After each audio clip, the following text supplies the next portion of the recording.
Hello, everyone, and welcome back to Strategy Gaming Dojo, where we find, learn, and play one more turn of the great strategy games. Today, we're going to continue on with our basic tutorial for Gary Grigsby's War in the Pacific Admirals Edition. This is episode number 4. In this episode, we will be focusing on bases, so we're getting into the kind of meat and potatoes of the game. Uh, Bases really, and I know I've mentioned this several times, but it's true. Bases are really the backbone of this game. They're where all of the action kind of happens. And so we're going to jump into those in just a minute. I did want to mention a couple of things. I've had a few questions, and I also just, when you watch these back or after you make them, you think of a few things that maybe you didn't mention. One thing I wanted to mention is the F6 key will bring up hexes. So if you want hexes out here, you want to count them, you can bring those up. So I wanted to mention that. I also wanted to mention that if you want to see the major uh, the major roads, so you want to see roads where they're going here. This is You can see the red. Um, the darker red is the major road. The lighter red is a minor road. So if you're just not quite sure if two things attach to each other based on this map mod's representations, I just wanted you to know that you can hit the R button and bring up roads. Likewise, if you want to see the railways and what connects where, you can hit Y. That will bring up the shortcut for railways, and it will show that on the map. I'll also show you this. You see this railway from the eastern U.S. and also from Canada, these off-map bases. These are in darker gray. That represents that it's the Transcontinental Railway. Because of the condensed nature of this map, this doesn't really replicate how far away the east coast of the US or the east coast of Canada is away from the west coast. So when it's coming down this, it will move a little bit slower than it would under normal railway conditions, just because the map can't quite, given its condensed nature, show the true distance away by rail line. So I just thought I would point that out. Now, another thing I wanted to point out that does have to do with bases is that all bases are structured and have the building blocks exactly the same. So a Dutch base, a British base, an American base, a Japanese base are all going to have the same basic building blocks. Now, we do not have any detection over this Japanese base. We're looking at the Japanese homelands. You see all of the bases they have here. We have not flown any recon missions over this base. We evidently don't have any spies on the island. We do not know what's going on at that base other than they potentially have a ground unit there. Um, and in this game, given that we're playing with Fog of War, it has a really good modeling system on that Fog of War that you may get inaccurate information. So even when we fly a recon over, detection level runs from 0 to 10. If we have, let's say, a 3 detection level, we're only going to have about 30%, which makes sense, idea of what might be there, and what we're getting, that information may actually be wrong. The better your detection level, hopefully the less wrong it is, and you start to get a clearer picture of what you're seeing. So recon flights are very important. Doing recon really makes a difference. It also makes a difference in combat. If you have a better idea of what you're facing, it does help your combat. But back to bases, I just wanted to make that clear. We hadn't really looked at the Japanese, and we had only really looked at the Dutch and the British in the sense that they have their flags on their bases. But the building blocks of these bases are essentially identical no matter who controls them. Which kind of brings me to my next point, which is you can see here in China, kind of forget about all these land units and just focus on the bases. In China, Japan has pushed here a great deal a great deal of the way into China. These used to be Chinese flags. right? As the Japanese take over these bases, they then control the base and they could do all of the things with that base, depending on damage, because the bases can be damaged when they attack them, when they bomb them, when they take them over. We'll talk about that later in this episode. But the kind of general overall point is once Japan controls this base, it's a base no different than this base on the home islands. So there's nothing unique, let's say, about a Chinese base once if this base falls to the Japanese, that will become a Japanese flag and become a Japanese base and be no different than any other Japanese base. They could, if they put an airfield here or if there is an airfield there, they can fly planes in there. If it was on the coast, they can bring ships into port. It becomes their base. So I just wanted to kind of make that clear. I wasn't sure if I had last time. One other thing before we get into bases, you see I clicked down here to Southeastern Australia. This is where we're going to go to look at bases. In the last episode, we did talk about these databases up here at the top. I wanted to go back up to them for just a second because this is an older kind of interface when it comes to, a database. And I realized maybe it wasn't entirely clear to some people how you search for things here. So I just randomly clicked on all land-based air units. So this is going to be every air wing on the Allied side that's on land. Basically, it's at an airfield. It's not out on a ship somewhere. So all land-based air units. Show and select. These are your filters. So right now, since it's in green, it's showing us all types of planes or air wings if you prefer, and it's showing us all nations. So, this is United States Navy groups, U.S. Army groups. Um, so we're seeing everything. This is every single air wing based on land on our side. Now let's click off that all types. See, it turns yellow. That means you've turned the filter on. And so now we're not seeing anything because we've taken off every single type of aircraft. Turn that back on, turn it off. Now let's say we just wanted to search for every fighter air wing based on land. There we go. So now these are all fighter air wings because the F is green. We see show fighters. If we wanted to see this is actually not even on.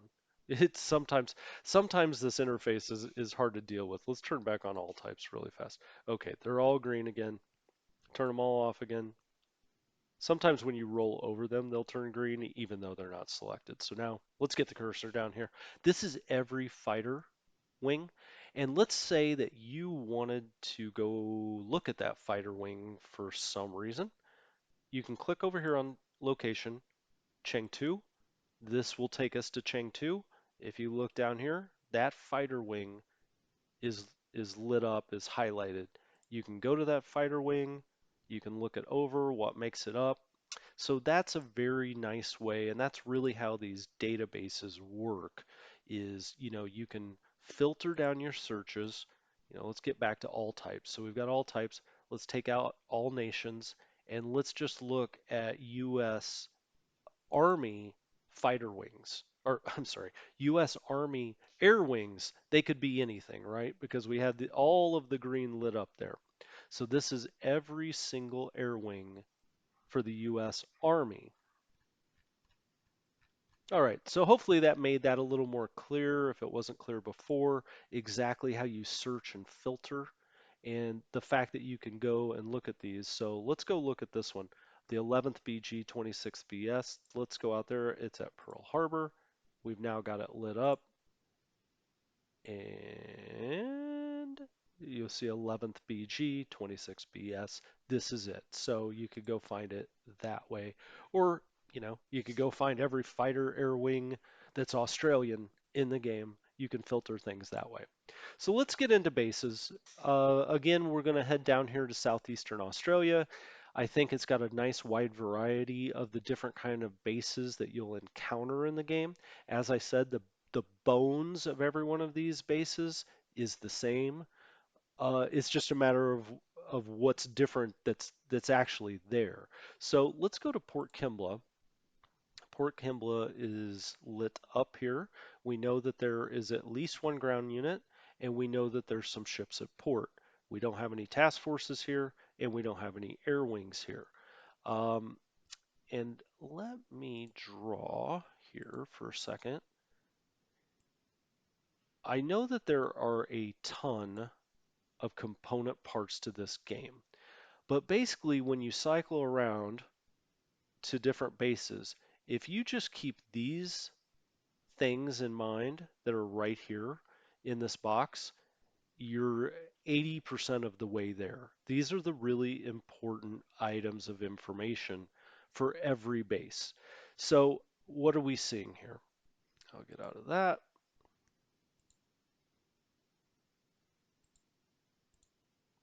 What are we seeing here? So Port Kembla has a port size that is 3 of 3. If we pull up Port Kembla's kind of back of the baseball card, you see up here that Port Kembla has a capacity of 3 of 3. What does that mean? Well, in this game, everything generally runs on either a 0 to 10 scale or a 0 to 100 scale. Um, in this case, port capacity, airfield capacity, fortifications at the base all run on a 0 to 10 scale. So a size 3 port is kind of a small to medium port. You know, you can think of it that way. A size 10 port is, for instance, the Eastern USA port or the UK, the kind of the grand UK port, or the Canadian port. San Francisco is a size 9 port. It's just a massive port. We'll see Sydney here is a size 8 port. And so Port Kembla as a size 3 port is not very big. It's kind of small to medium. And what does that mean practically? Next we see here, shipping docked. It shows 24,000, 12,000 tons. This tells you how many total tons can be at a size 3 port, and 12,000 tons represents the largest single ship that can dock at a size 3 port. Okay, so 24,000 total, 12,000 singular.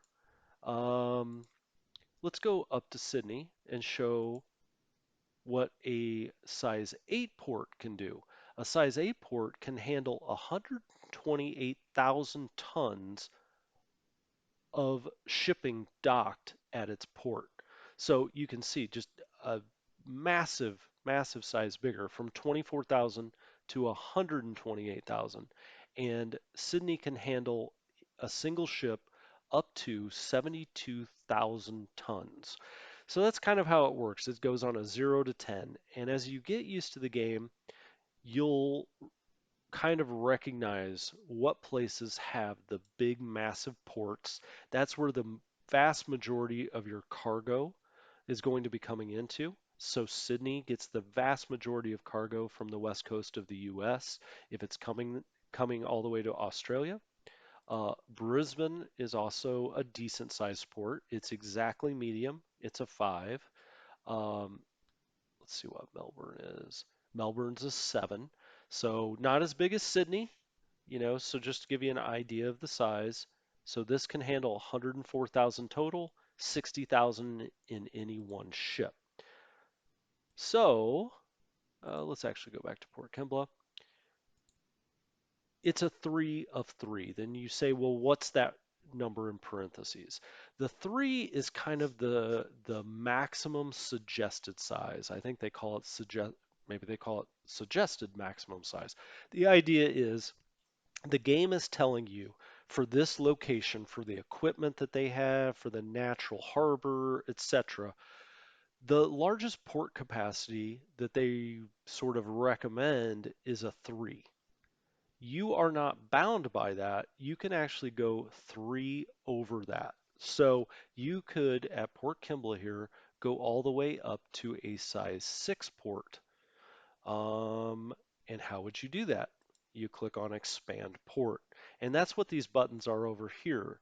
Now, we had talked about in the original episode, expanding right off the bat and how no, we would rather do it ourselves. That's what this is. If we had selected the other option and said have everything expanding at the start, these would have all been turned on.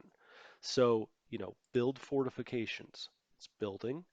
This is going to build up this base and the defensive value of this base. Expand airfield.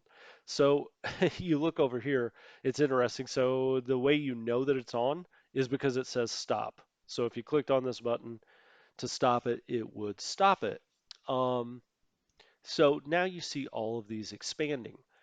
Why wouldn't you expand everything all the way to 10, right? Well, for one thing, you are bound by being only 3 over the cap or to 10. You can't go over that.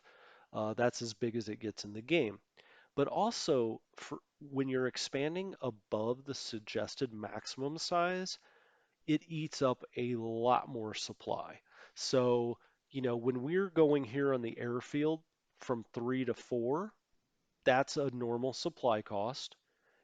But here for the port, if we're going 4, so we're going over the suggested size, that could be, double, triple, up to 10 times the amount of supply that it's going to take to build that port up.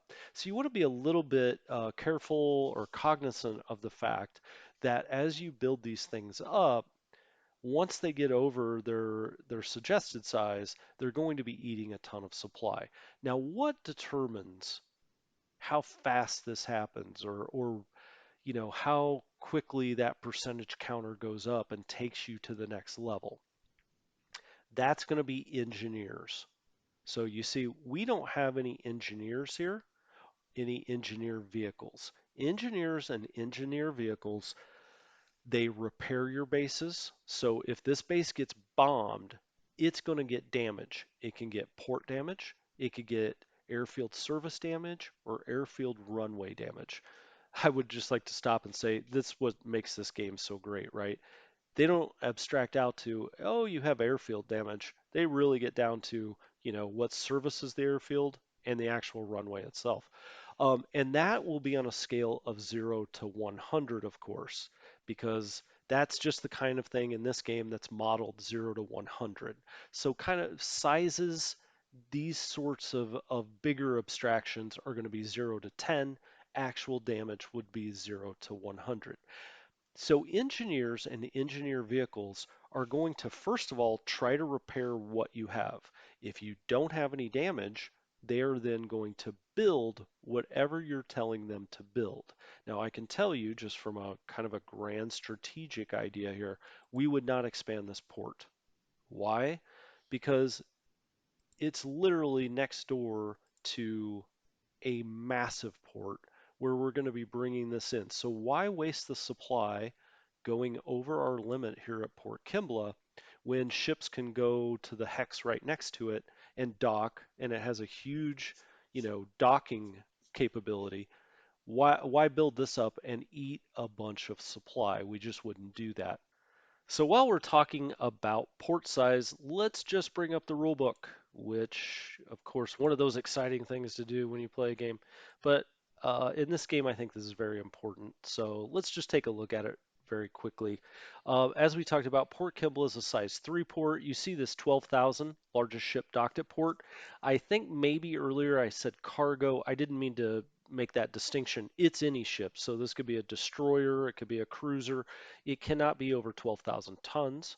Total ships docked in port cannot be over 24,000 tons. Cargo handling and fueling. We're going to be getting into that in the logistics episode, but this gives you a daily value of how much can happen at a certain size of port. And then rearm level. Now, that's something we haven't talked about.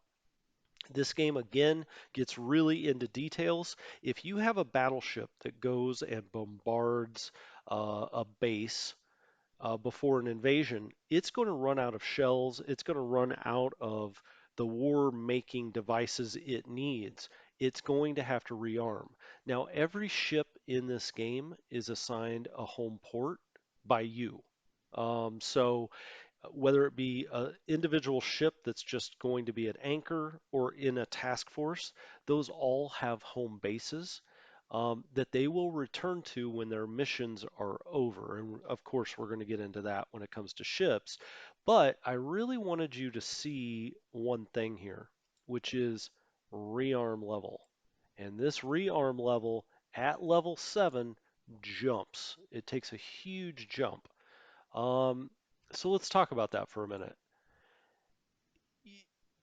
Really, level 7 in this game kind of is a threshold and a benchmark.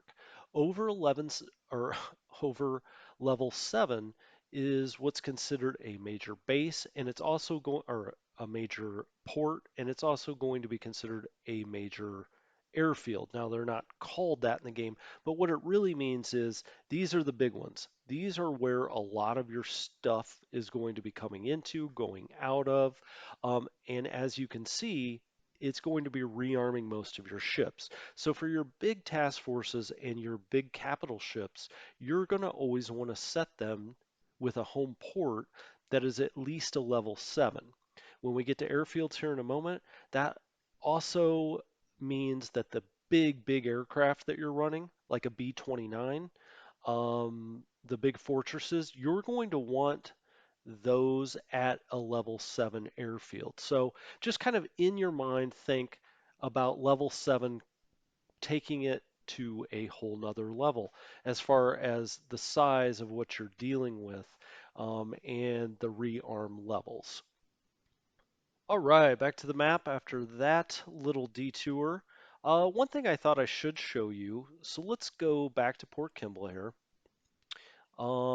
And let's go look at the ships at port. Now we can do that here. Ships anchored at Port Kembla. We see that we've got 3 AP, and we'll talk about what all these mean. Basically, it's carriers, battleships, cruisers, destroyers. AP are going to be transport ships to transport your troops around. But for these purposes, I just wanted to show you by going to the anchor here, since we've been talking about port size, you can anchor an unlimited number of ships at any port that you want. So this could have, every single ship in the game could be an anchor. What we've been talking about is docking, and there are reasons that you dock these ships, right? So they're carrying supplies, they need to pick up troops, they need to drop off supplies. For the big capital ships, they need to rearm, they need to refuel. So you dock them into the port. When they're at anchor, they're just kind of floating around, they could be offshore. Um, we call them at port, but you can have an unlimited number here. Now you can also do all of those things with ships that are at anchor.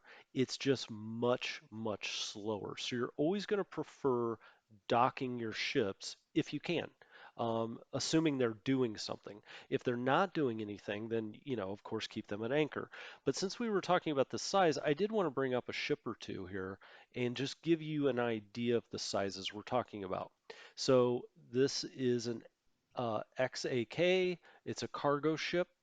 The cargo ship has a tonnage of 4220. So you'll remember that here at Port Kembla, we have a total of 24,000. We have any single ship cannot be over 12,000.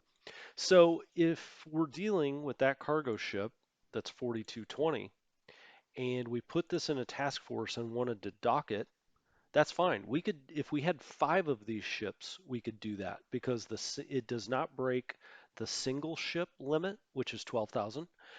5 of these would be approximately 21,000 total tons. So it would not break the 24,000. So we could have a task force of 5 of these Euro M cargo class ships docked here at Port Kembla. But again, as I said, you can bring ships into these ports and they may not be able to dock and they can still perform functions, but it's just going to be at a snail's pace because it kind of replicates, oh, you've got them off at some side pier or something. They're not even in your port per se, um, doing all of these functions. One thing we also just talked about, and we'll bring up Sydney, are engineers. So again, we'll see we've got shipping docked right now, 0, 128 and 72. Actually, let's bring up our one task force here, which are this is a cruiser, the Canberra, and a light cruiser, the Perth. The Perth weighs 6830 tons, and the Canberra weighs 9870 tons. So both of these actually could dock individually and as a total task force at Port Kembla if we needed them to for some reason. Let's bring up Sydney again here. Now we were talking about uh, building shipyard. Well, yes, this has a shipyard. Building ports, building airfields, building forts. How we do that here. Of course, at Sydney, we would be doing all three. Um, Once the game starts, it's just a major hub. But who's going to be doing that? It's engineers and engineer vehicles. So we have 62 engineers, 4 engineer vehicles. They will first repair damage. After they've repaired any damage, then they will be building. Now, where do those engineers come from?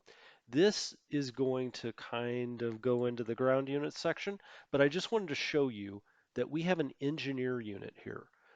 So that's where you say, well, how do you have 62 engineers at this base? How do you have 4 vehicles? Well, I'll show you. Uh, we have the Sydney Engineer Unit.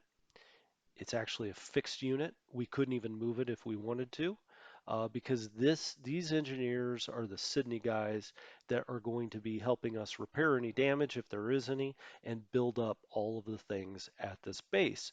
So we'll look down here, and again, we'll get into more of this in the ground unit section. But engineers, this group has 6 guys that are engineers, maybe a lady, I don't know. Engineer vehicles, they have 2.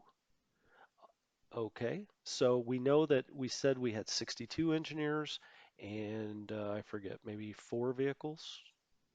Well, let's look. We can tell. Yep, so 62 engineers, 4 vehicles. Where are the rest of them coming from? They may be coming from the command. Nope, not coming from there, not coming from there. You can see what this unit is composed of, and we will find eventually some engineers. Yep. So here we have an infantry unit. They just happen to have engineers and engineer vehicles. So as long as they're here, and the next one does as well, that will add up down here into a grand total of how many engineers and engineer vehicles are here. And as long as those infantry units don't move away or whatever, they will be dedicated to doing engineering functions. So I think we've covered that pretty exhaustively.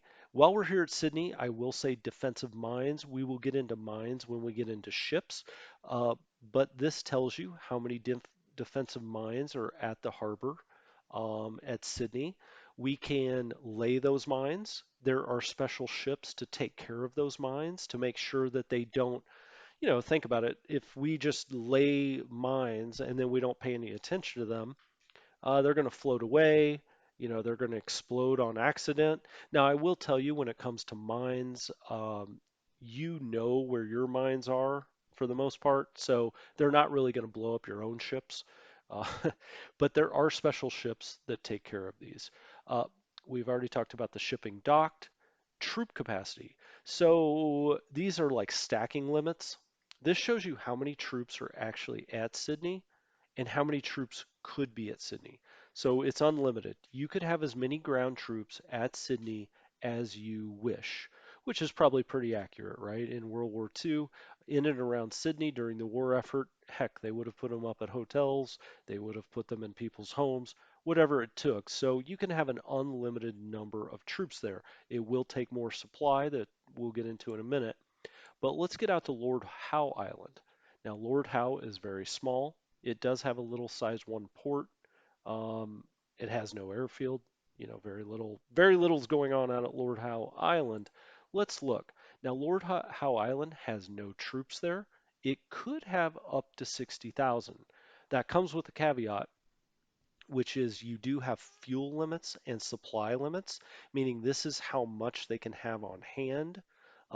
That just kind of really goes to storage capacity. Um, and so, query whether an 8,000 supply would be able to supply 60,000 troops. But at least they have the barracks or they have the facilities to host 60,000. So that's what that is. If you go over that number, and there are places where that is possible. One place where I was playing a game one time and that happened, and I was like, what's going on? Is out here at Johnston Island. So as you'll see, we're just off of Pearl Harbor here. The Japanese may make a play for Johnston Island, which in my estimation is playing it a little too close to Pearl Harbor for my liking. So I want to defend Johnston Island with more ground troops. Well, you've got to be careful because your stacking limit out here is 6,000. If you go over that, you start to suffer some real penalties when it comes to attrition and their effectiveness. It's a stacking limit, just like every other war game ever. Now, we'll see out here at Johnston Island while we're here, we might as well look. We do have an engineering unit. This engineering unit has 12 engineers and 6 engineering vehicles. So for a small sized place, we've got a nice contingent of engineers out here with this engineer unit. M stands for that. So let's go back again to Port Kembla. So bringing this up, we've looked at the troop capacity, again, fuel limit, supply limit. Just to give you an idea, for a smaller kind of place like Port Kembla, as long as you keep the fuel around 3 to 5,000, you keep the supply, and we'll go into all of this on logistics, but if you keep the supply around 3 to 5,000, that's great. Looking at a place like Sydney, you've got 124,000 units of fuel. And I'm going to call them units here. We won't go into what it all means. I think it's tons, but supply 154,000. I mean, you're talking about massive amounts of supply and fuel. But for your smaller places that you just want to keep kind of operating, which leads us into our next topic, which is down here. We've talked about damage. Supply, this is how much supply is at Port Kembla right now. 2,750. You can see that right down here. Supplies required. This gives you a number, 129. That gives you the number of what it's going to take to keep everything that you have here running efficiently. So you really only need about 129 units of supply every day to keep this running efficiently. Fuel, you've right now got 2,400 units of fuel. Fuel requested, 3,160. See, that's why this is lit up orange. That means you are more than 2 times under what you need to be getting in fuel here. How do we deal with that? Well, we could send some fuel there by ship. Uh, we could start stockpiling fuel if we wanted to, which are these no buttons. Right now, we're not stockpiling anything, but you can here since it requires. Now, why is it requiring this much fuel? We don't have much here. It's because of the industry. So this industry takes fuel and turns it into supply. And we'll get into that for fuel and supply and logistics, but that's why it's requesting so much fuel. This button here, so also supplies required, you can bump this up. And what does that mean? It just means that if you know you're going to be moving a bunch of troops to Port Kembla for some reason, or you have some kind of staging that you're doing at Port Kembla, you can bump this up and tell the game, hey, I want to start bringing supply in greater numbers to Port Kembla. So it's requesting that every day. So supplies required, you bump that up, it's going to start trying to drag more supply through the natural supply functions of the game. Again, fuel requested, it will start trying to drag that to Port Kembla since it's not getting the fuel it needs. But you may have to send a ship, even from Sydney, just next door, to dock there and drop off some fuel. Oil and resources. For the basic tutorial, I am not going to be going into oil and resources. You can really focus on supply and fuel.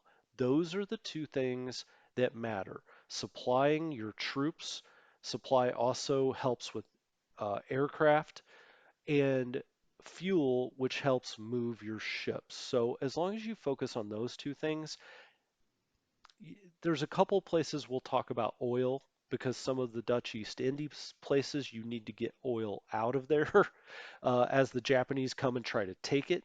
But for the basic tutorial, basically we're going to ignore oil and resources. You can get more into those as you get more into the game. Let's keep going down here. Support required. What does this mean? So at Port Kembla, which is a base, even though we're calling it, the name of it's Port Kembla. It does have a port, but it's a base.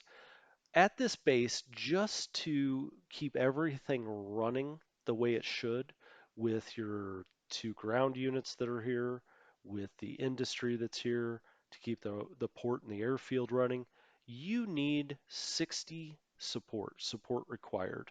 Where do you get support? You get it from your ground units. Um, they will all have a support group that's with them. So here we see 17. Here we have some motorized support. But your general, this will give you the total number of support you have at the base. We have 60, um, or we have 51, excuse me, and we need 60. That's why this is red. So when you look at this, and the same goes for aviation support. So we have 0 and 0, right? We do have an airfield, but we have no air wings here. We have no aircraft here. Let's go back up to Sydney and look at this. So for Sydney, actually, let's go back up here really fast. We're going to forget about oil and resources. Supply, we've got a ton of supply. Um, Spoiler alert, Sydney will be sending out cargo ships to these small islands and these things out here in the Pacific that are close to Australia to supply them. Supplies required are only 2181, which seems a little low to me, but that's all that's required. So we have a great surplus here. Uh, every day, it's requesting 12,648 in fuel to keep things running. A lot of that is the production facilities down here, but we have a lot of fuel, so that's good. Um, but support. So here at Sydney, 929 support. That's a lot. Your basic ground unit can have, a fair number is somewhere around 20, 25 for an entire ground unit. So, 929 is a lot. A lot of that is coming from these command groups. Command groups have a ton of support. That's kind of what makes them valuable in this game. This is an air command group. It's got a ton of support. Um, and again, Australia Command. So it's your huge uh, planning center and where the generals are all hanging out and whatnot. It's got a ton of quote unquote support. So looking back at Sydney, we've got a lot of support compared to the support required. You want to keep this out of the red. You want to have enough support. And as we go into ground units, we'll talk about units that need to be where you are, where you can ship them out there and give your units support, because that will help them fight most efficiently, at 100%, all other things being equal. Aviation support works the same way, and you will have special aviation units that provide support. And what does that mean? It's planning missions, it's also running out there and fueling up aircraft. It's all of those things that we would think of as supporting the aviation part of a base. So here we have 50 at Sydney. We need 42, so we're good. Um, as you bring more air wings in, that support required will increase. Just makes sense, right? Now we're back down here to engineers, engineer value. We've talked about those. The more the better. They're going to build things and repair things faster. So, if for some reason something's going slow, or at a big place here like Sydney, actually this is kind of a low number of vehicles, but let's say this only had one engineer. Let's say for a huge place like Sydney, just logically you think about that and you think, well, that can't make sense, right? It's not going to, nothing, one engineer is not going to get anything done at a big place like this. And you may want to bring an engineering unit in here. Uh, Artillery and flak, this just tells you how much anti-aircraft you have. I can tell you 31 actually isn't that much. I would I would have suspected it would be higher. Let's go to a place that we know is going to get absolutely run, run over by Japanese aircraft. So we're up here at Singapore. You see there's a lot going on at Singapore. We'll get back to it in a minute. See, we have some port damage. So Singapore got hurt on December 7th through some bombing runs. There's actually only 51 artillery and 26 flak here. So that's interesting. We don't have nearly as much artillery and flak as I would have suspected. Flak, of course, being anti-aircraft, artillery being big guns in the city. As ground troops come to attack the city, they will be firing kind of the big guns there at Singapore. Back down at Sydney, let's look at this again. Artillery 31. It's got some big guns. I think those are from the coastal defense. Well, we'll look at that later in ground units. But it's only got two flaks, so we have no anti-aircraft here. I do believe we had anti-aircraft at Port Kembla, and we do. Here's the symbol for anti-aircraft. We'll look at this. We've got anti-aircraft guns. So this may actually have a higher flak. It's got a 6. Okay. Once you start dragging things into Singapore or Rangoon, they will have a flak rating that goes, up into the hundreds to be firing flak up at enemy bombers coming over the top, enemy fighters coming over the top. So there you see artillery and flak. That's the final number down that row. Automatic convoy off. We never run automatic convoys. You can look in the manual if it interests you. I kind of do it a different way. You see the forecast. We do have friendly coast watchers. So generally that means if, a submarine surfaces, a Japanese submarine happens to surface off Sydney, if it's at night or something, we might not see it, but our coast watchers might see it. So having a friendly population, a local friendly population can be very helpful. Aircraft located at Sydney, we have 38 level bombers. We'll go through all of this when we talk about aircraft, but you can see again, it's the aircraft symbol. So you see all of these things showing up again. The flag that tells you all about the base. You have the aircraft symbol that tells you about the aircraft at this base. For float planes, we have 38 level bombers. Down here you can see FP, float plane, level bombers. We have 4 air wings that comprise 38 aircraft. Our one float plane must have 4 in it. We'll pull this up. Sure enough, aircraft serviceable 4. We've got that. So this is just going through kind of a true breakdown of what's actually here. Uh, Troops located here, we see the flag again, just like we have the flag here. So our units comprise 25 infantry, 30 vehicles, 73 guns, second line troops, support troops, etc. They have a combined assault strength of 204. This works like, you know, War in the East, War in the West, every other war game that you play. It gives you an assault value of your ground troops. And each one of these, so let's bring up an infantry unit. Look down here, assault strength 59. So everything ground based is based on assault strength. And we'll get into that again. Ships and anchor. This tells you what's here. I think I said earlier AP. Now, AP does stand for transport, but I guess when it's shown here, it shows all cargo ships as AP. So anyway, there's no reason for us to, or for you to know about that now. We haven't gone into ships, but we are going to next time. Um, I think we have covered most of the items we need to cover here for bases. I'm sure some things might come up later and I may jump back to them. It's attached to Australia Command. We'll get into the command structures as we go into ground units. But I think we've covered a great deal of what you need to know about bases, why the capacities are important, how to start expanding them or to stop expanding them if you wish. Mines, we talked about that. How much you can dock. We talked about the advantages of docking at a port as opposed to just having something at anchor, troop capacity, and then we went down all of the stats here. So for the next episode, I think we're going to get into cargo ships.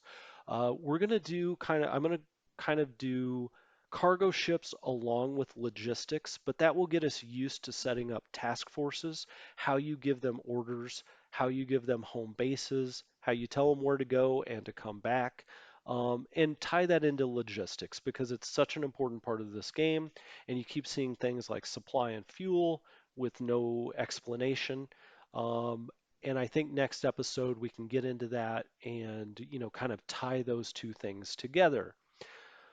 So, as always, thank you very much for joining me. I always appreciate it. If you enjoyed this episode or want to see more tutorials for games that you want to play, please hit subscribe down at the bottom. I would appreciate it.